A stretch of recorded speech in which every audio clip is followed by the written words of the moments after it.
Hi, it's Wayne O'Keefe, and one of my favourite baits, one that the fish absolutely love, is maggots.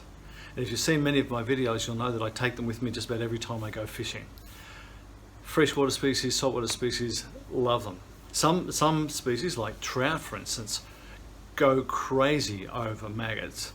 And so do a lot of saltwater species as well. But look, I use them quite a bit. Not only do I use them on the hook, but I add them to my burley. Sometimes I just throw them out into a stream of water. It really does bring the fish in, of all kinds.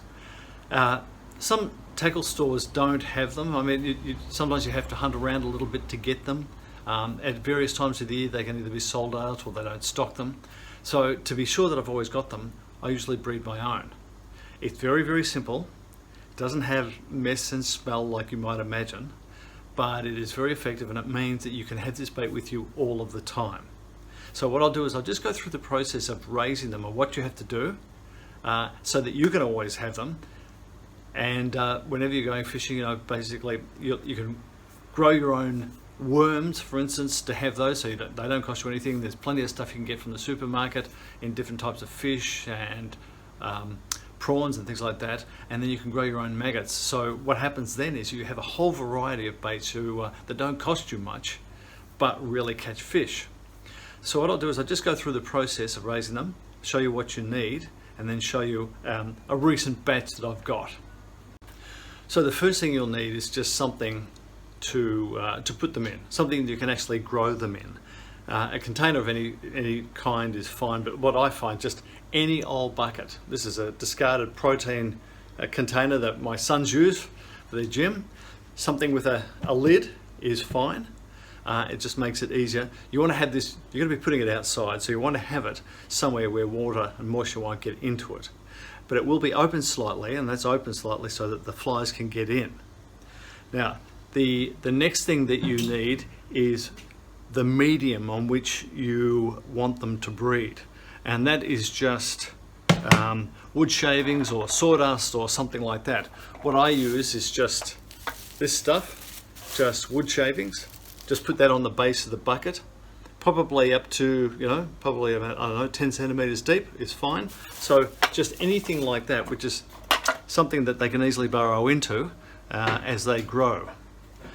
So what you do is you get your bucket, you put, say, 10 centimeters worth of some sort of medium in there. I mean, you could even do things like pine needles, or I wouldn't use soil, but anything fairly light, even dry grass clippings or something like that. Make sure there's no moisture in it. Anything like that, even sort of broken up hay, anything that they can actually burrow into quite easily. Also, it will keep them clean. And one of the attractions of maggots is that really nice white color. So when you put them on a hook and you've got them sort of wriggling around and they're that nice white color, they stand out, and that's what you want the fish to find. And that's what the fish will bite. So the next thing then is you need something for the fish. You need something for the flies to actually breed on. Now what I normally do is every now and again when I've been fishing, sometimes I'll take a small mullet or something like that with me. Sometimes I'll have a carp, and so what I used to do is I'd catch a big carp and I'd cut it into sections, and then I'd put those in the freezer. And that was usually the easiest thing to do. So I was taking fish away that that you didn't want to sort of harm the numbers. In fact, taking carp away is a great way of doing it. But you don't need large pieces of fish. And then what happens is that as it starts to rot a little bit, the smell comes off, the flies find it, lay their eggs on it, and then those eggs grow into maggots. So all you're going to do is you're going to drop your wood shavings or whatever medium you're using into your bucket. Put the fish on top. So I wouldn't say that you need a large piece of fish. I'll give you a description. Something about that size is fine. That'll grow you a lot of maggots. And you leave it in winter, probably a couple of weeks it will take for the eggs to hatch and grow up. There's not as many flies active in winter, so it does take longer. In summer, it can take 4 days or so for the flies to find it, lay their eggs, the maggots to grow quickly, And then what happens is once they're actually ready, once they've got to full size, they'll drop out of the fish into the sawdust and everything below it. And that's what you want it there for. You want to be able to take that fish's head out and the maggots to have actually be crawling around in that sawdust or wood shavings or grass clippings, whatever you're using. Just make sure that it's very, very dry. The interesting thing about maggots is if they get wet, they can actually crawl up the side of a container. So what you want to do is you're keeping them in a container like that and keeping it absolutely dry. They stay dry and they can't get out. So once you've put your fish in there, you want to put the lid on, but you don't want to seal it. You need a small space for the flies to get in, but you need some cover just in case it rains or moisture gets in, or even birds might get in to actually get at the maggots. So what I normally do is just put something underneath the lid like that. Okay, so that is just, say, a piece of wood or whatever. It just keeps the lid open enough for some of the smell to come out and the flies to go inside there, down inside the bucket to get to the fish. And the good thing is, by having that like that, only a small opening, you don't get much smell at all. Now, I must say, I don't do this in the garage or anywhere like that. I actually put it in the side of my house, at the back of my house, underneath the eaves. So that gives it some protection. We don't smell anything, our neighbours don't smell anything, it's all good. And then the flies can get in and lay their eggs. And just one other thing. Occasionally you'll get wind and things like that, so what I always do is there's just an offcut of a brick there actually, just something with a bit of weight in it, on top of the lid, and that just keeps it secure so it doesn't blow off. So everything is protected.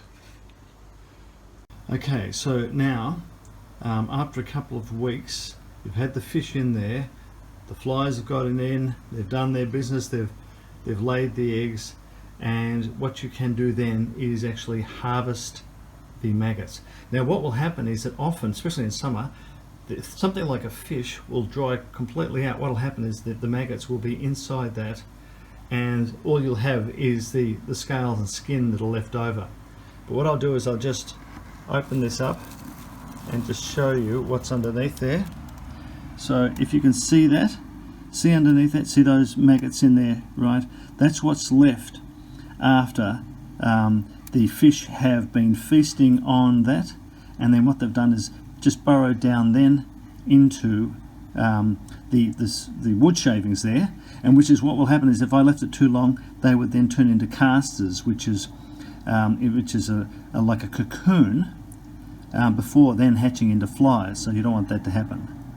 Now, one of the other things that I use to sort of harvest the maggots to make the whole process quite easy is this. It's basically a little seedling tray.